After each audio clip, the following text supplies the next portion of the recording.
لقد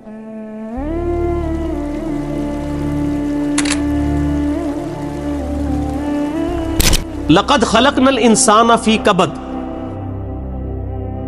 بے شک ہم نے انسان کو بڑی مشقت میں پیدا کیا ہے۔ سورہ انشقاق کے اندر بھی اس طرح کی آیات آئی تھی، میں نے ڈیٹیل گفتگو کی تھی کہ ہر شخص مشقت میں پیدا کیا گیا ہے، پیدائش سے لے کے مرتے دم تک انسان مشقت میں، خصوصاً جب وہ جوانی کی عمر میں قدم رکھتا ہے تو مشقت میں اضافہ ہو جاتا ہے،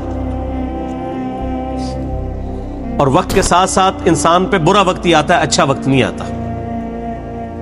انسان کی مصروفیات بڑھ جاتی ہیں، انسان کی تگ و دو بڑھ جاتی ہے، اولاد کی تربیت کا معاملہ، ان کے رزق کا بندوبست کرنا، ظاہر ہے اللہ نے اسباب کے ساتھ چیزوں کو جوڑا ہوا ہے، تو پوری زندگی انسان مشقت کاٹتا رہتا ہے۔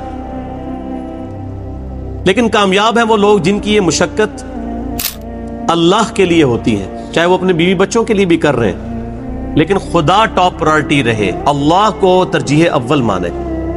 جیسے ہی اللہ کے حوالے سے ترجیح ہٹ گئی تو آپ کی بڑی سی بڑی نیکی بھی زیرو سے ملٹیپلائی ہو جائے گی۔ ایک شخص رزق حلال کما رہا ہے، اس کے لیے نیکی ہے، لیکن اگر اس کی وجہ سے وہ نمازیں چھوڑ رہا ہے، روزے چھوڑ رہا ہے، اللہ کے احکامات کو پامال کر رہا ہے، تو یہ اس کی نیکی پھر کس کام کی ہے؟ وہ تو پھر کئی اور لوگ بھی کر رہے ہیں۔ کیا دنیا میں لاکھوں غیر مسلم ایسے نہیں ہیں جو حلال کما رہے ہیں؟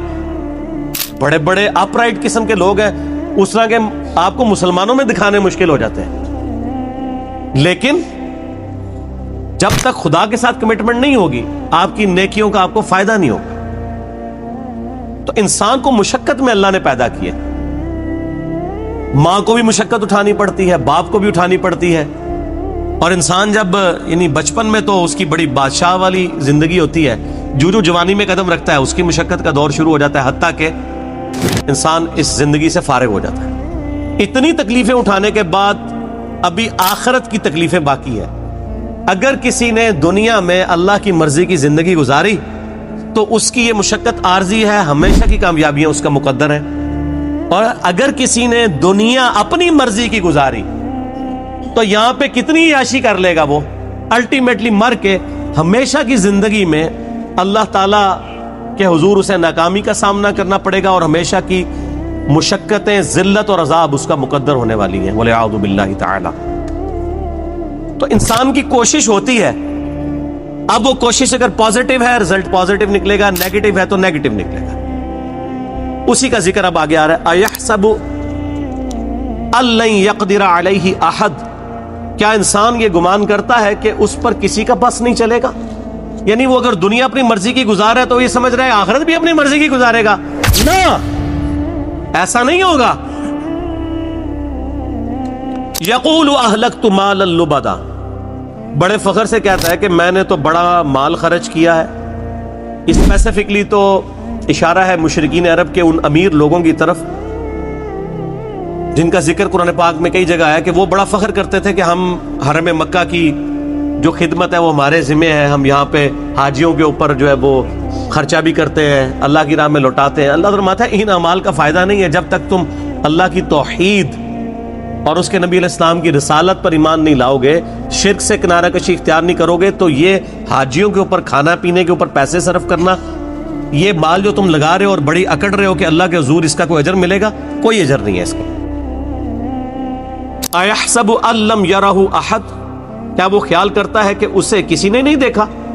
اس کو نہیں پتا یہ تم لوگ کس لیے کر رہے ہو، وہ کرتے تھے صرف اپنی عمارت کو جتانے کے لیے، ریاکاری کے لیے، لوگوں پہ اپنی جو دولت ہے اس کا روب ڈالنے کے لیے۔ جس طرح آج کل بھی آپ دیکھتے ہیں لوگ مساجد کے اندر وضو خانے بنواتے ہیں، ٹوائلٹس بنواتے ہیں، قالین ڈلوا لیتے ہیں، تو باقاعدہ وہ کئی جگہ پہ تو دیکھا گیا نیم پلیٹ لکھوا دیتے ہیں کہ وضو خانہ فلاں کے لیے ہوا ہے، فلاں کے سالے ثواب کے لیے۔ بھئی اگر سالے ثواب کے لیے بھی ہے تو اللہ کو تو پتہ ہے نا، آپ کے لکھنے کا تو اللہ محتاج نہیں ہے، نیکیوں کو تو چھپانا چاہیے، یہ خطرہ ہے کہ آپ کی نیکیاں برباد ہو جائیں۔ اور کئی لوگ تو جو ہے وہ حرام کے مال سے جو ہے اس طرح کے معاملات چل رہے ہوتے ہیں ان کے، اور وہ یہ سمجھتے ہیں کہ ہم اللہ کی راہ میں تھوڑا سا پیسہ خیرات کر کے اپنے باقی کے مال کو حلال کر لیں گے، ایسا نہیں ہوگا۔ اللہ تعالیٰ بہت غیرت مند ہے۔ صحیح مسلم میں حدیث ہے قیامت والے دن ایک سخی کو ایک شہید کو اور ایک قاری کو بلایا جائے گا. اللہ تعالیٰ شہید سے پوچھے گا تجھے میں نے اتنی صحت دی, گیون سرکمسٹانسز تیرے لیے فیوریبل کیے, تو نے اس کے بدلے میں میرے لیے کیا کیا؟ وہ کہے گا یا اللہ میں نے جان دے دی. اور کیا کرتا؟ سب سے بڑی قربانی یہی ہو سکتی. اللہ فرمائے گا تو نے جان اس لیے دی تاکہ لوگ تجھے کہیں بڑا بہادر ہے, تو تجھے دنیا میں لوگوں نے بڑی تعریف کی تیری, تجھے دنیا میں اجر مل چکا ہے اس ریاکاری کا, اوندھا منہ کر کے دوزخ میں ڈال دیا جائے گا. بولے اعوذ باللہ تعالی اللہم اجرنا من النار, آمین. سخی سے اللہ پوچھے گا تجھے اتنا مال دیا تھا تو نے میرے لیے کیا کیا ہے؟ کہ یا اللہ میں نے اتنا صدقہ اور خیرات کیا تیرے علم میں, حتیٰ کہ میں نے مسجدوں میں نیم پلیٹ بھی اپنے نام کی لگوائی ہے, تجھے نظر نہیں آتی وہ پلیٹیں؟ یہ میں کہہ رہا ہوں اس کی ایکسپلینیشن میں. اللہ فرمائے گا تو نے اس لیے سب کچھ کیا تاکہ لوگ کہیں بڑا سخی ہے, تو دنیا میں تیری بڑی تعریف ہوئی ہے. آج بھی آپ دیکھ لیں, میں نام لیے بغیر کہتا ہوں, لاکھوں کے دسترخوان روزانہ کے چلا رہے ہیں حرام کے مال کے اوپر, اور لوگ ان کی بڑی تعریف بھی کرتے ہیں. دیکھیں جی چلے جو کچھ بھی ہے غریبوں کو کھلا بھی تو رہا ہے نا. یہ کرائٹیریا دنیا میں ٹھیک ہے. یہ فرزانہ ڈاکو والا معاملہ جو ہے نا, وہ کہ بھی ایک ڈاکو وہ امیروں سے لوٹ کے غریبوں کی مدد کرتا تھا, یہ فلموں میں اچھا ہے, اللہ تعالیٰ کے لیے نہیں ہے. اللہ تو ایک کسی بھی کرٹیکل ریزن کی وجہ سے زیرو سے ملٹیپلائی کر دیتا ہے سب کچھ. بے پرواہ ہے نا. سر آپ اپنی داڑھی پگڑی نمازوں سے اور بڑے بڑے دسترخوانوں سے عوام کو دھوکہ دے سکتے ہیں, اللہ کو نہیں. صحیح مسلم میں حدیث ہے اللہ تعالیٰ تمہارے شکلوں اور تمہارے مال کو نہیں دیکھتا, دلوں اور اعمال کو دیکھتا ہے. شکل بھی نہیں دیکھنی اور مال بھی نہیں دیکھنی. آپ لوگ کیا دیکھ رہے ہوتے ہیں؟ بڑا نورانی چہرہ ہے, اللہ کا کتنا کرم ہے اس پہ, کتنی دولت ہے, اور اللہ کا فرما رہا ہے دل اور اعمال. حتیٰ کہ صحیح بخاری میں آتا ہے, اور اس کا ذکر اشارتاً سورہ توبہ میں بھی آیا ہے. جب نبی علیہ السلام نے اپیل کی نا غزوہ تبوک کے موقع پر, رومن امپائر سے لڑنا تھا, سب سے بڑی سپر پاور, تو چندے کی اپیل کی, تو ایک صحابی نے پوری رات ایک یہودی کی یعنی مزدوری کرنے کے بعد اس کو ایک مٹھی جو ہے نا وہ کھجوریں ملی معاوضے کے طور پہ. بارٹر سسٹم تھا نا, ضروری نہیں کرنسی ملتی تھی, کھجوریں مل جاتی تھی, جو کے دانے مل جاتے تھے, گندم مل جاتی تھی, اور وہ ایک مٹھی کھجور لا کر نبی علیہ السلام کے پاس پیش کرتا ہے کہ میری طرف سے یہ جہاد کے لیے قبول کرائیں. وہاں پہ منافقین ہوتے ہیں جو اوپر سے مسلمان ہیں, وہ آپس میں ایک دوسرے سے ٹھٹا مذاق کرتے ہیں کہ یہ دیکھو ایک مٹھی کھجور سے کیا فرق پڑنا ہے, ٹھیک ہے. اور نبی علیہ السلام اتنے خوش ہوتے ہیں کہ آپ علیہ السلام ان کھجوروں کو وہ جو جتنا مال ہے اس کے اوپر یوں بکھیرتے ہیں اور فرماتے ہیں یہ سب پہ بھاری ہے. پیچھے اخلاص ہے نا. اسی لیے دیکھیں نیکیاں قیامت والے دن گنی نہیں جانی, تولی جانی ہے. مکے کے اندر رہنے والا شخص جو روزانہ 5 وقت نماز حرم میں پڑھتا ہے, ہزاروں لاکھوں نمازوں کا ثواب کماتا ہے. عین ممکن ہے کہ اس کی لاکھوں نمازیں,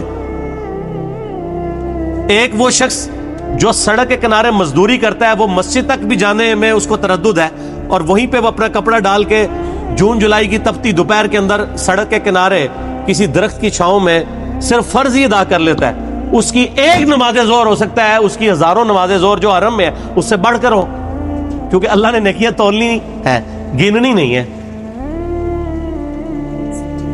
اگر کسی کے پاس 5 نوٹ 10-10 روپے کے ہوں اور ایک نوٹ 5,000 روپے کا ہو, تو ورتھ کس کی زیادہ ہے؟ 5,000 کی. اگرچہ نوٹ وہ ایک ہے لیکن اس کی ویلیو زیادہ ہے. اسی طریقے سے اگرچہ حرم میں نیکیاں زیادہ ہیں لیکن ان کی ویلیو ورتھ, اسی کو وہ کہا جاتا ہے نا کہ اللہ تعالیٰ کوالٹی دیکھتا ہے, کوانٹٹی نہیں دیکھتا. کوالٹی اس کی زیادہ ہے. اس کو جو اللہ نے حالات و واقعات دیے تھے اس میں بیسٹ وہی پرفارم کر سکتا تھا.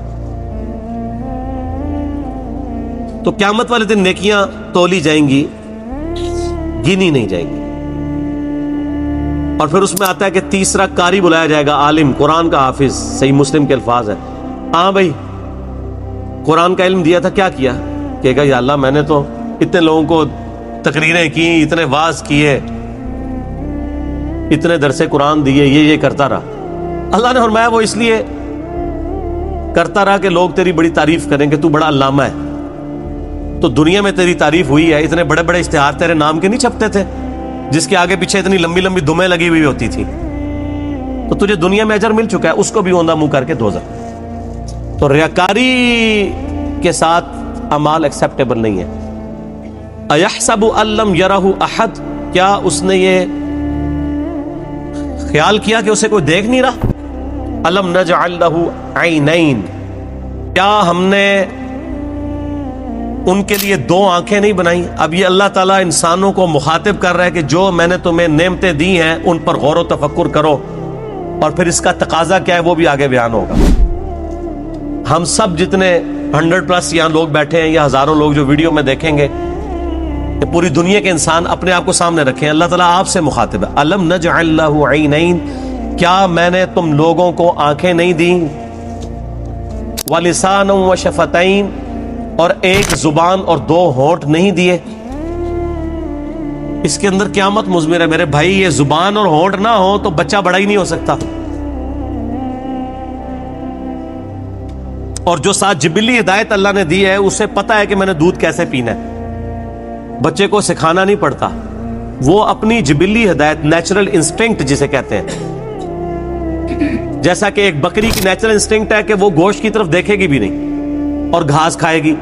اور شیر جو ہے وہ گھاس, اس کے سامنے تازہ گھاس کیا تازہ سبزیاں بھی لا کے رکھے, وہ اس کی طرف منہ بھی نہیں مارے گا, گوشت کھائے گا. اس طرح کی اللہ تعالیٰ نے ہر انسان کو بھی ایک انسٹنکٹ دی ہے, جس کی وجہ سے وہ بچپن ہی سے ان چیزوں کی طرف مائل ہو جاتا ہے. ہونٹ اور زبان چوسنے کے لیے. وَهَدَيْنَاهُ النَّجْدَيْنِ, اور ہم نے اس کو دو راہیں دکھا دی, دو گھاٹیاں دکھا دی.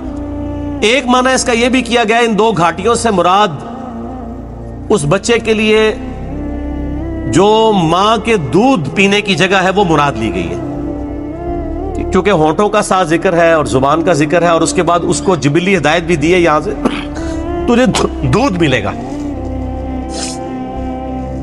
اور ایک اس کا معنی یہ کیا گیا کہ ان گھاٹیوں سے مراد یہ ہے کہ اسے بتا دیا گیا ہے کہ یہ حق کا راستہ ہے, اس کا انجام جنت ہے, اور یہ برائی کا راستہ ہے, اس کا انجام جہنم ہے.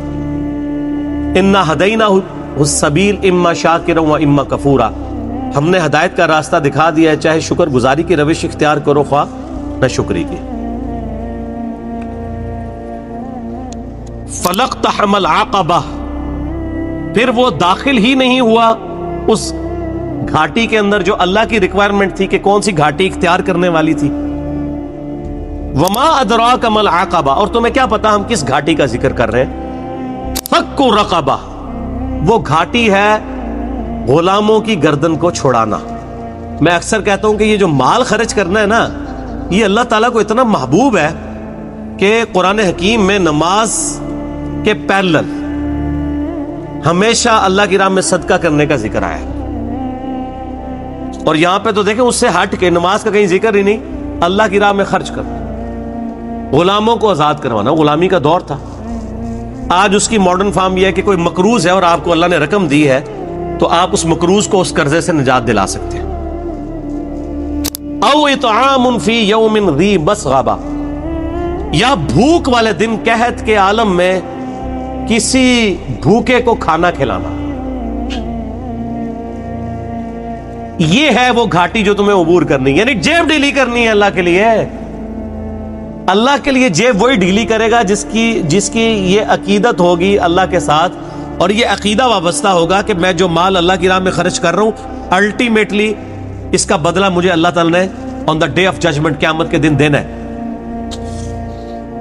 دنیا میں تو اگر آپ سے گورنمنٹ کہے کہ آج 10 روپے خرچ کرو, ہفتے بعد 1 لاکھ روپے لے لینا, تو سب لوگ کہیں گے جی ہمارے پاس تو کافی پڑے ہوئے گھر, یہ بھی لے لیں.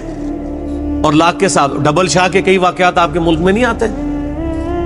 اور اللہ کیا فرما رہا ہے سورہ البقرہ میں, 700 گنا تک کر کے لوٹاؤں گا, 700 گنا. اور یہ فرمایا جس کے لیے چاہوں گا اس سے بھی زیادہ اس کے لیے لوٹا دوں گا. اتنا بڑا پروفٹ تو کوئی بھی نہیں دیتا. اور اس دن جس دن کی کرنسی صرف نیکی ہے, قیامت کے دن, قرآن حکیم میں کئی جگہ آیا نا، اگر کسی شخص کو یہ اختیار دیا جائے کہ اس زمین اور اس کے مثل اور سونا، پوری زمین جتنا سونا بھی خیرات کر دیا جائے، تو کہے گا یا اللہ میں خیرات کرتا ہوں، مجھے دوزخ سے رہائی مل جائے۔ تو یہاں تو اللہ تعالیٰ آپ سے اتنا بڑا سونا ڈیمانڈ نہیں کر رہا، گیون سرکمسٹانسز میں جو جتنا افورڈ کر سکتا ہے اللہ کی راہ میں خرچ کرے۔ بھوکے کو کھانا کھلانا، اور یہ کھانے کھلانا چاہیے۔ آج کل یہ جو بھوکے جعلی قسم کے پھر رہے ہیں نا زیادہ تر، ان کو بھی جو ہے نا ایڈریس کرنے کا بڑا آسان طریقہ ہے۔ جو کہتا ہے نا جی میں نے روٹی کھانی ہے، مجھے 10 روپے دیں، اس کو کہ چلو روٹی کھلا دیتے ہیں، آؤ ہوٹل پہ بیٹھو کھاؤ روٹی، پیمنٹ کر دوں گا۔ وہ بیسیکلی پیسہ مانگنے کے لیے انہوں نے ایک جو ہے ذریعہ اڈاپٹ کیا ہوا ہوتا ہے۔ انہوں نے وہ روٹی نہیں کھانی ہوتی ہے، وہ پروفیشنل ہوتے ہیں۔ لیکن یہ یاد رکھیے گا قرآن حکیم میں ایون اگر کوئی پروفیشنل بیگر بھی، کوئی بھکاری آپ کے پاس آ جاتا ہے، آپ کو یہ اجازت نہیں کہ آپ اسے ڈانٹیں۔ آپ ڈانٹیں گے نہیں اسے، بلکہ آپ اس کو جو ہے وہ پیار محبت کے ساتھ جو ہے وہ اس کے راستے کے اوپر چلا دیں گے، اسے کہیں گے بھائی اللہ تعالیٰ آپ کی مدد فرمائے۔ ڈانٹنے کی اسلام میں اجازت نہیں ہے۔ اگر آپ پیسے نہیں دے سکتے تو یہ حق آپ کو کس نے دیا کہ آپ کسی کو ڈانٹیں؟ آپ نے کیا اس شخص کو خریدا ہوا ہے کہ آپ اسے ڈانٹیں گے؟ کوئی آتا ہے آپ اس کو دعا ہی دے دیں کہ اللہ تعالیٰ آپ کی اس پریشانی کو دور فرمائے۔ اور اگر کوئی روٹی کا طلبگار ہے اور آپ کھلا سکتے ہیں تو ہوٹل پہ اس کو لے جائیں، کھلا دیں۔ اور آپ دیکھیں گے اکثر لوگ ہی فارغ ہو جاتے ہیں۔ کئی لوگ مسجدوں میں کھڑے ہوتے ہیں، او جی جیب کٹ گئی ہے، فلاں شہر جانا ہے، کرایہ چاہیے۔ آپ ان کو اگر کہیں کہ ہاں آپ کو بس میں بٹھا دیں تو 100 میں سے شاید 2 یا 3 بندے تیار ہوں گے۔ تو مقصد تو ان کا جانا تھا۔ میں تو یہی کرتا ہوں، اگر کسی کو اس طریقے سے معاملہ ہو تو میں تو پھر اس کو بس میں بٹھا کے آتا ہوں، کنڈکٹر کو کرایہ اس کے ہاتھ میں، اور ساتھ کیا کہتا ہوں کہ اگر یہ اترے تو کرایہ تیرا، چلو اس غریب کے کام آ جائے نا، اس کو نہیں دینا جس نے 2 نمبری کی ہے، جھوٹ بولا ہے۔ اگر ایسا کوئی کرے تو یتیمن ذا مقربہ، یا یتیم جو کہ رشتہ دار بھی ہو اسے کھانا کھلایا جائے، او مسکینن ذا متربہ، یا مسکین جو ہے جو خاک نشین ہے، مٹی پہ بیٹھنے والے جن کے پاس جگہ بھی نہیں ہے، ان کو کھانا کھلانا، یہ اللہ تعالیٰ کے حضور نیکیوں میں سے ایک نیکی ہے۔ ثم كان من الذين آمنوا وتواصوا بالصبر وتواصوا بالمرحمہ، پھر اس کے بعد ایمان والوں سے جو ایک دوسرے کو نصیحت کرتے ہیں صبر کی، اور ایک دوسرے کو رحمت کی نصیحت کرتے رہتے ہیں۔ دیکھیں اللہ کی راہ میں صدقہ اور خیرات کرنے کے بعد اللہ تعالیٰ نے ایمان لانے کا ذکر کیا ہے، اور اللہ کی راہ میں جو صبر و استقامت ہے اس کا ذکر کیا ہے، صرف امپورٹنس بتانے کے لیے کہ اللہ کی راہ میں جیب ڈھیلی کرنے کی کتنی امپورٹنس ہے۔ ایمان لانے والے، صبر اختیار کرنے والے، اور صبر کی تلقین کرنے والے، یہ تو خیر ڈیٹیل آگے سورۃ العصر میں آئے گی نا، جو 4 کامیابی کے لیے شرائط ہے، ان میں آخری 2 شرائط یہی ہیں کہ آپ نے حق بات کی تلقین کرنی ہے اور صبر کی تلقین کرنی ہے۔ اولئک اصحاب المیمنہ، یہی وہ لوگ ہیں جو قیامت والے دن دائیں ہاتھ والے ہوں گے، یعنی ان کا نامہ اعمال ان کے دائیں ہاتھ میں دیا جائے گا۔ والذین کفروا، وہ جو انکار کرنے والے ہیں، ناشکری کرنے والے ہیں، بآیاتنا، ہماری آیات کی، ہم اصحاب المشأمہ، وہ لوگ ہوں گے بائیں ہاتھ والے، علیہم نار مؤصدہ، ان پر قیامت کے دن آگ چھا رہی ہوگی۔ والعیاذ باللہ تعالی، اللہم اجرنا من النار، آمین۔ یہ قرآن کا اسلوب ہے کہ جب بھی اہل ایمان کا ذکر ہوتا ہے نا تو ساتھ ہی ساتھ فاسقین کا اور اہل جہنم کا بھی ذکر ہوتا ہے۔ اہل جنت کا ذکر ہوتا ہے تو اہل جہنم کا بھی ذکر ساتھ میں ہوتا ہے، کیونکہ دونوں چیزیں پیرلل میں ہیں۔ صرف یہ نہیں ہے کہ میٹھی نیند آپ کو سلا دیا